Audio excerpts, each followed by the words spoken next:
Hello बच्चों, तेज classes में आप लोगों का बहुत बहुत स्वागत है। और आज तेज क्लासेस आप लोगों के लिए डीएलएड सेकेंड सेमेस्टर मैथ का कुछ क्वेश्चंस लेके आया हुआ है। और मैथ के जो ये क्वेश्चंस हैं ये परीक्षा में एकदम छपने वाले होते हैं और इन्हें आप समझेंगे भी इस तरह से कि एकदम क्लियर हो जाने वाला है। तो बस इन क्वेश्चंस को देखिए और सीधे सीधे इन क्वेश्चंस को एकदम समेट जाइए, खा जाइए। तो पहला क्वेश्चन क्या कह रहा, सजातीय व्यंजक किसे कहते हैं? सजातीय व्यंजक किसे कहते हैं? हम इसके पहले थोड़ा सा आपको चर राशि और अचर राशि की बात बताते हैं। चर राशि किसे कहते हैं और अचर राशि किसे कहते हैं? देखिए, चर राशि उसे कहते हैं जिसका मान भिन्न भिन्न स्थितियों में भिन्न भिन्न होता है। जैसे आप देखते हैं ना, जैसे कोई चीज जानवर होते हैं वो चरते हैं तो क्या करते हैं, एक ही जगह पे रहते हैं क्या? वो अलग अलग बदलते रहते हैं, हटते रहते हैं। वैसे ही ये चर राशियां भी होती हैं, चर राशियां भी वैसे ही होती हैं। इनके मान बदलते रहते हैं। कभी किसी चर राशि जो होती है ना, वो ए से लेके जेड तक कोई भी अक्षर लिखी जा सकती है, या हिंदी में कोई भी अक्षर लिख देना, सब चर राशियां होती हैं। ए से लेके जेड के बीच कोई भी अक्षर लिख दिया जाएगा, सारे के सारे अक्षर चर राशि कहलाती हैं।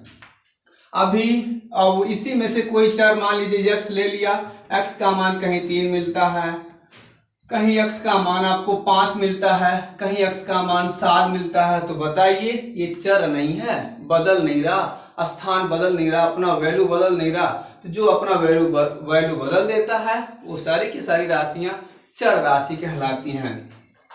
और अचर राशि किसे कहते हैं? अचर राशि किसे कहते हैं?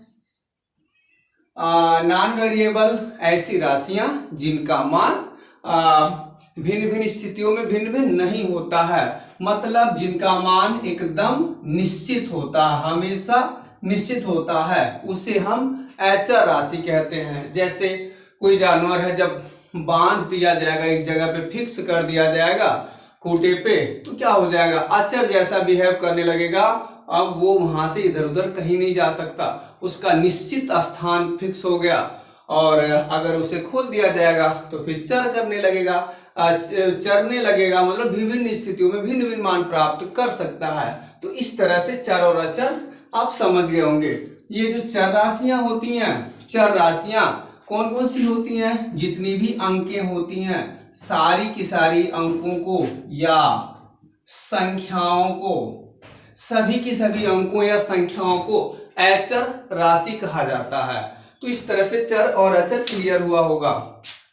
अब देखते हैं पहला क्वेश्चन क्या कह रहा, सजातीय व्यंजक किसे कहते हैं? बहुत इंपॉर्टेंट, ये निश्चित रूप से सजातीय और विजातीय परीक्षा में एकदम छपते हैं, एकदम निश्चित रूप से छपते हैं और इन्हें समझ लेना बहुत जरूरी है। सजातीय व्यंजक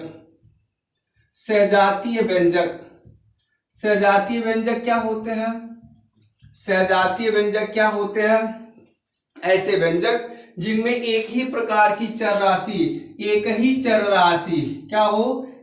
चर राशि हो, जिसमें एक ही प्रकार की चर राशि हो और उसकी घातें समान हो। जिन पदों की या जिन राशियों की चर राशि समान हो तथा घात मान भी समान हो, वो सभी के सभी सजातीय व्यंजक कहलाते हैं। जैसे मान लीजिए 3x² 7x² और 3x, कह सकते हैं 9x, 6x प्लस 3, ये सभी के सभी सजातीय व्यंजक कहलाएंगे। इन्हें हम सजातीय व्यंजक कहेंगे। ये इसका सजाती कहलाएगा, ये आपस में सजाती होंगे और ये सजाती व्यंजक है क्योंकि इसमें एक ही प्रकार का हम कोई भी व्यंजक लिख देते हैं, कुछ भी लिख देते हैं। जिस व्यंजक में एक ही प्रकार का अक्षर हो वो सजाती व्यंजक होते हैं तथा जिनकी घातें समान होती हैं। तो ये सारे के सारे व्यंजक सजाती होते हैं। सजाती व्यंजक के उदाहरण ये सब है। तो सजातीय व्यंजक की परिभाषा फिर से क्या बोलेंगे? ऐसे व्यंजक जिनमें चर राशि तथा उनके घात समान होते हैं, उन सारे के सारे व्यंजकों को सजातीय व्यंजक कहते हैं। जैसे में ये उदाहरण ये सब लिखा जा सकता है। हाँ, सजातीय व्यंजकों की एक विशेषता और होती है, केवल सजातीय व्यंजकों को ही जोड़ा और घटाया जा सकता है। ठीक है, सजातीय व्यंजकों में ही जोड़ और घटाना की संक्रिया की जा सकती है। अच्छा, विजातीय व्यंजक किसे कहते हैं? किसे कहते हैं विजातीय व्यंजक? तो ठीक इसी का उल्टा, इसके नाम से ही पता चल रहा, विजातीय व्यंजक परिभाषा इसके नाम से ही पता चल रहा, ऐसे व्यंजक जिनमें चर राशियां समान न हो, उन सभी व्यंजकों को विजातीय व्यंजक कहते हैं। जैसे मान लीजिए साथ ये 3x² है कामा 9y, क्या ये इनकी चर राशि समान है? नहीं समान है, ये सजाती नहीं है, विजाती होगा। ये आपस में विजातीय व्यंजक हो जाएंगे। 13z एक ऐसी राशि है, ये तीनों आपस में विजाती हैं। आप कह सकते हैं 9x² प्लस 8y प्लस 7, अगर ऐसा भी हमने कह दिया तो ये भी विजातीय व्यंजक समूह है, क्योंकि इसमें चर समान नहीं है। तो इस तरह से ये विजातीय व्यंजक हो गया। अब अगला प्रश्न, ये योगात्मक प्रतिलोम किसे कहते हैं? योगात्मक प्रतिलोम क्या होता है? योगात्मक प्रतिलोम किसी दिए गए राशि के लिए ऐसा मान जिसे उसमें जोड़ने पर परिणाम शून्य आता है, वही उसका योगात्मक प्रतिलोम कहलाता है। जैसे मान लीजिए 3 का योगात्मक प्रतिलोम क्या होगा? 3 का योगात्मक प्रतिलोम क्या होगा? प्रतिलोम क्या होगा? 3 का योगात्मक प्रतिलोम क्या हो जाएगा? परिभाषा क्या बता रहा? किसी भी राशि के लिए वह मान जिसे जोड़ने पर परिणाम शून्य है। अब देखिए परिभाषा जैसा है, परिभाषा के अनुसार हम उदाहरण यहाँ पे अप्लाई कर रहे हैं। क्या योगात्मक प्रतिलोम क्या है? किसी भी दिए गए राशि के लिए वो मान जिसे उसमें जोड़ने पर परिणाम शून्य आता है, वही उसका योगात्मक प्रतिलोम कहलाता है।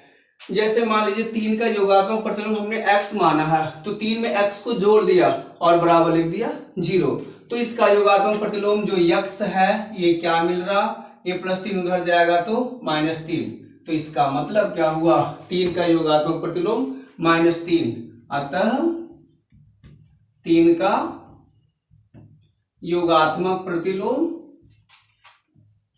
प्रतिलोम क्या हुआ? -3।